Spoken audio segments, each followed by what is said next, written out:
नमस्कार मु स्वागत करुच्ची न्यूज रूम को मो सहित अच्छा वरिष्ठ सांबादिक राजाराम शतपथी सर सर नवीन बाबू काली गोटे चिठी लिखिले मुख्यमंत्री मोहन माझी को से दरमा नेबेनी जो वर्धित दरमा बोली स्पष्ट से कहीदेती बिजू बाबू नवीन बाबू को ओडिशा लोकंकर भल पाइबा कथा एवं आनंद भवन कथा से उल्लेख करते आज जयनारायण मिश्र कहते नवीन बाबू ड्रामा कर जड़े धनी लोक सी कहीं विधानसभा उपस्थित रही कहीं से विरोध कले बिजू बाबू टंकाटे नौले ताहले बीजेडी भी टंकाटे लेखा नौ से आदर्श चालू एभली अनेक आक्षेप करिसेंती जयनारायण मिश्र केबी सिंह देव भी समान कथा कहउछंती यह गोटे राजनैतिक खेल सर आपण कोन रहिछि आपनकर मत नवीन बाबूंकर ए निष्पत्ति केते स्वागत योग्य बोली आपण भाबुछंती नहीं नवीन बाबूंकर ए जो घोषणा जे से नेबे नाही वर्धित धर्म याकि जंती अन्य माने कहउछंती ये गोटे ड्रामाबाजी ये गोटे नाटकबाजी मु अनुभव कर प्रकृति में यहाँ गोटे नाटकबाजी तार मूल कारण है ठीक अच्छी तो नवीन पट्टनायक जड़े धनी व्यक्ति गला विधानसभा सरकार जो मुख्यमंत्री थे सब संपत्ति विधायक मानकर मंत्री मानकर तुलना कले सी सब कह गले धनी व्यक्ति तेणु सी धनी व्यक्ति आउ वर्धित दरमा नेबेनी सरकार को दरमा निज दरमा छाड़ीदे सी व्यक्तिगत मत हो पारे कि कथा हूँ सी जड़े विधायक सी पुणी लीडर ऑफ अपोजिशन जो सरकार बिल आनिले विधानसभा से नवीन बाबू छिड़ा कौन विरोध कर केवल सी विरोध कर सी यदि चाहते सी होती विरोधी दल नेता दलर एकुटिया 50 जन विधायक अच्छा 147 में विधानसभा यदि दलर विधायक मान कहते आपण समस्ते ये विरोध करूँ यहाँ आम ठीक हेनी लोके जितेबाला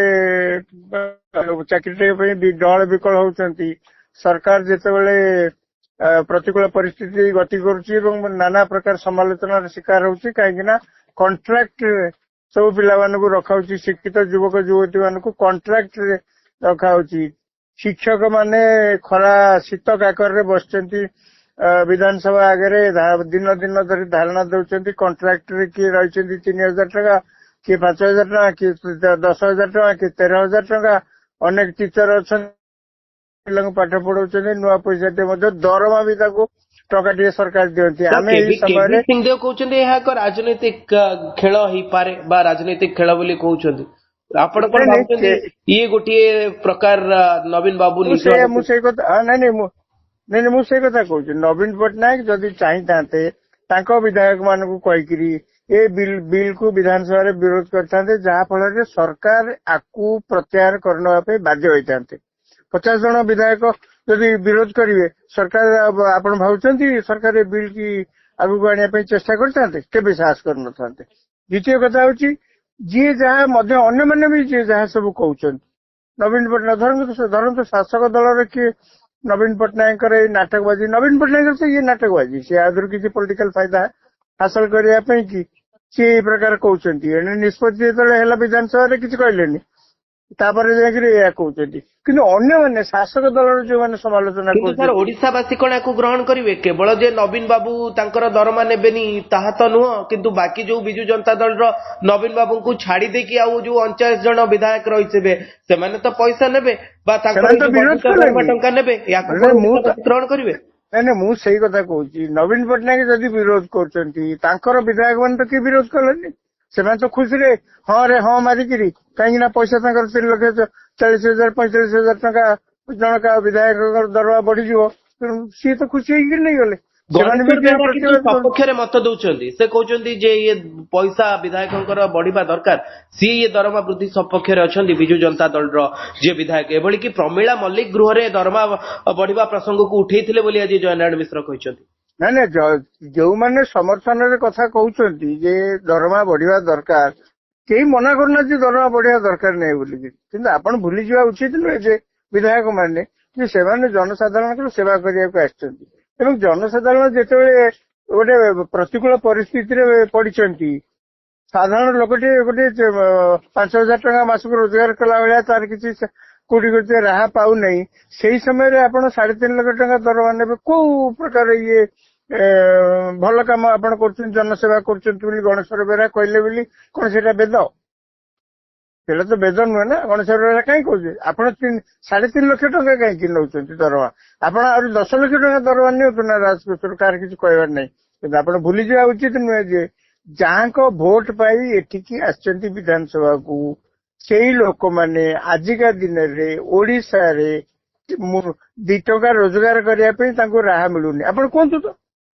ଓଡିଶାରେ ଆଜିକା ଦିନରେ କୌଣସି ଜଣେ ଶିକ୍ଷିତ ଯୁବକ, ଏପରିକି ଯିଏ ଅଧା ପାଠୁଆ ପିଲାମାନେ, କଣଟେ ରୋଜଗାର କରିବା ପାଇଁ ତା ପାଇଁ ସୁଯୋଗ ଅଛି ମତେ ଆପଣ କହିଲେ? ତାପରେ ବି ଯଦି ସେମାନଙ୍କ କଥା ଆଲୋଚନା ନ କରିକିରି ଆପଣ ନିଜ ଦରମା ବଢେଇଦେଲେ 3,45,000 ଟଙ୍କା, ଏବଂ ଆପଣ ଭାବୁଛନ୍ତି ସମସ୍ତେ ତା ଦେହରେ ହଁ ମାରିବେ, ସମସ୍ତେ ତାକୁ ସମର୍ଥନ କରିବେ, ଇଏ କି ପ୍ରକାର କଥା? ତେଣୁ ସେ ଗଣେଶ ବେହେରାକୁ ସମର୍ଥନ କରି କୁହନ୍ତୁ କି ଅନ୍ୟ ଯିଏ କହିଥାନ୍ତୁ, ସିଏ ବି କିଛି ଭଲ କାମ କରୁନାହାନ୍ତି। ଆପଣ ଭାବୁଛନ୍ତି ନବୀନ ପଟ୍ଟନାୟକ ତ ବିରୋଧ କରିଛନ୍ତି, ଗଣେଶ ବେହେରା ଯଦି ସମର୍ଥନ କରିକି ଏ ବିଲ୍ କୁ କିଛି କହୁଥାନ୍ତି, ସେ ଯେ ଗୋଟେ ବିରାଟ ଭଲ କାମ କରୁଛନ୍ତି ବୋଲି କହିବା, ମୁଁ କାହିଁ ଭାବୁନି ଏଇଟା ମତେ। ସାର୍ ଆପଣ କଣ ଏକଥାକୁ ଗ୍ରହଣ କରୁଛନ୍ତି ଶାସକ ଦଳ ଚାହିଁଥିଲେ ବି ବିରୋଧ କରିପାରିଥାନ୍ତା ଏଇ ବିଲ୍ ସପକ୍ଷରେ? ଶାସକ ଦଳ ନାଇଁ, ଶାସକ ଦଳ ଚାହିଁଥିଲେ ବିଲ୍ କି ବିରୋଧ କରିପାରିନଥାନ୍ତା, ଶାସକ ଦଳର ସଭ୍ୟମାନେ ଚାହିଁଥିଲେ। ତାର କାରଣ ହେଲା ଶାସକ ଦଳ ତରଫରୁ ପୁରା ବିଲ୍ ଆସୁଛି। ତେଣୁ ଯେତେବେଳେ ସରକାରଙ୍କ ପକ୍ଷରୁ ବା ଶାସକ ଦଳ ବିଜେପି ପକ୍ଷରୁ ବିଲ୍ ଆସୁଛି, ସେତେବେଳେ ବିଜେପିର କୌଣସି ସଦସ୍ୟ ଆକୁ ଯଦି ବିରୋଧ କରନ୍ତି, ତାହେଲେ ସିଏ ହୁଏତ ଦଳ ବଦଳ ଆଇନ ବା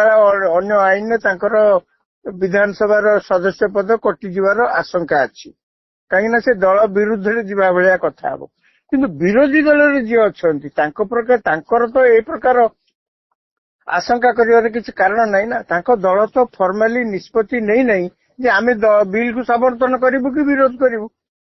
ତାଙ୍କ ଦଳ ବାସ୍ ବିଲ୍ ଟା ଆସିଲା, ତାଙ୍କ ଦଳର ଯିଏ ଯାହା ପାରିଲେ କିଏ ବିରୋଧ କରିଥାନ୍ତେ, କିଏ ସମର୍ଥନ ବି କରିଥାନ୍ତେ। ତେଣୁ ମୋର କହିବା କଥା, ବିରୋଧୀ ଦଳର ଯୋଉମାନେ ଚାହିଁଥିଲେ ସେମାନେ ସମସ୍ତେ ବିରୋଧ କରିପାରିଥାନ୍ତେ ଯଦି ସେମାନଙ୍କର ନୀତି ନୈତିକତାକୁ ବିଲ୍ ପାସ୍ ହେଲା ପରେ ଏଇ ପ୍ରକାର ଯେତେବେଳେ କହୁଛନ୍ତି, ବିଲ୍ ଯେତେବେଳେ ପାସ୍ ହେବାକୁ ବିଧାନସଭାକୁ ଆସିଲା ସେମାନେ ଚାହିଁଥିଲେ କହିପାରିଥାନ୍ତେ। କିନ୍ତୁ ଶାସକ ଦଳର ଯିଏ ଏଇଟା କହୁଛନ୍ତି, ସେମାନେ ମଧ୍ୟ ନବୀନ ପଟ୍ଟନାୟକ ଯଦି ସମାଲୋଚନା କରୁଥାନ୍ତି ବା ଯେଉଁମାନେ ବିଲ୍ କୁ ବିରୋଧ କରୁଛନ୍ତି ତାଙ୍କୁ ଯଦି ପ୍ରତ୍ୟକ୍ଷ ବା ପରୋକ୍ଷ ଭାବରେ ସମାଲୋଚନା କରୁଥାନ୍ତି, ସେ ବି ଗୋଟେ ଏକ ପ୍ରକାର ନାଟକବାଜି କରୁଛନ୍ତି। ଆପଣ ଯଦି ମୁହଁ ଖୋଲି କହିଲେନି, ଠିକ ଅଛି, ଆପଣ ବିରୋଧ କରିପାରିବେନି, ବିରୋଧ କରିବା ପର୍ଯ୍ୟନ୍ତ ଆପଣ ଯାଇପାରିବେନି। କିନ୍ତୁ ବିଧାନସଭାରେ ତ ଚାହିଁଥିଲେ ଶାସକ ଦଳର କୌଣସି ସଦସ୍ୟ ଛିଡା ହେଇକିରି ଅନୁରୋଧ କରିପାରିଥାନ୍ତେ ମୁଖ୍ୟମନ୍ତ୍ରୀ କି ଯେ ଆମେ ବର୍ତ୍ତମାନ ଏଇ ବିଲ୍ କି କିଛି ଦିନ ପାଇଁ ସ୍ଥଗିତ ରଖିବା ଉଚିତ ହବ, ରାଜ୍ୟର ଅବସ୍ଥା ଏଭଳି। ଏତିକି କହିବାରେ କଣ ଅସୁବିଧା ହେଇଯାଇଥାନ୍ତା? ଏତିକି ତ କହିପାରିଥାନ୍ତେ ନା, କିନ୍ତୁ ଏତିକି ତ କହିନାହାନ୍ତି। ତେବେ ଆପଣ ଏକଥାରେ ସହମତି, 3 ଦଳର କୋଉଠି ନା କୋଉଠି ବିଧାୟକ ମାନେ ଚାହୁଁଥିଲେ ଦରମା ବଢୁ ବୋଲି। ଏବେ ଯାହା ବି କିଛି ଚାଲିଛି ବିଜେପି ବିଜେଡି କଂଗ୍ରେସ ପକ୍ଷରୁ, ଆମେ ୟାକୁ କଣ ବୋଲି ଧରିବା ସାର୍? ବର୍ତ୍ତମାନ ଆପଣ ଅସଲ କଥାକୁ ଆସିଲେ। ଯଦି ଗାୟମୋଟ ଦେଖାଯାଏ 3ଟି ଦଳର ସଭାରେ ଭିତରୁ କିଏ ସମର୍ଥନ କରୁଥିଲେ ବିଲ୍ କୁ, କିଏ ବିରୋଧ କରୁଥିଲେ ବିଲ୍? କେହି ବିରୋଧ, ସମସ୍ତେ ଚାହୁଁଥିଲେ ବିଲ୍ ଏମିତି ହେଇକିରି କୌଣସି ପ୍ରକାର ଯେତେ ଜଲ୍ଦି ଏ ବିଲ୍ ଟା ପାସ୍ ହେଇଗଲେ ଆମକୁ ଅଧିକା ଟଙ୍କା ମାସକୁ ମିଳିବ। ତେଣୁ କେହି କେବେ ମୁହଁ ଖୋଲିକିରି ବିରୋଧ କରିନାହାନ୍ତି ବିଲ୍ କି। 1 2ରେ ବିଧାନସଭା ବାହାରେ ଆସିକିରି ଯେଉଁମାନେ ବିରୋଧ କରି କହୁଛନ୍ତି ସେମାନେ ଆଉ ଏକ ନାଟକବାଜି କରୁଛନ୍ତି। ଆଜ୍ଞା, ବିଧାନସଭାରେ ଯେତେବେଳେ ବିଲ୍ ଆସିଲା ଆପଣ ମୋହରୁ କଥା ବାହାରିଲାନି, ଆପଣ ଦୀପଦ କହିଲେନି ବିଲ୍ ବିରୋଧରେ। କଣ ପାଇଁ ବିଲ୍ ବିରୋଧ କରିବେ ସେ ବିଷୟରେ ମଧ୍ୟ ଆପଣ ଚାହିଁଥିଲେ କହିପାରିଥାନ୍ତେ। ଏବେ ବିଧାନସଭାରେ ବିଲ୍ ପାସ୍ ହେଇ ସାରିଲା ପରେ ଆପଣ ବିଧାନସଭା ବାହାରେ ଆସିକିରି ବିଲ୍ ସପକ୍ଷରେ କୁହନ୍ତୁ କି ବିଲ୍ ବିରୋଧରେ କୁହନ୍ତୁ, ତାର ଅର୍ଥ କଣ ଅଛି? ବିଲ୍ ବିରୋଧରେ ଯଦି ବା କହୁଥାନ୍ତି ତାର ଅର୍ଥ କଣ ଅଛି? କିଛି ନାହିଁ, ସେଠି ତ କିଛି କହିଲେନି। ତେଣୁ ସମସ୍ତେ ଚାହୁଁଥିଲେ ବିଲ୍ ପାସ୍ ହେଇଯାଉ ଏବଂ ଆମକୁ ଟଙ୍କା ମିଳୁ ମାସକୁ 3.5 ଲକ୍ଷ ଟଙ୍କା।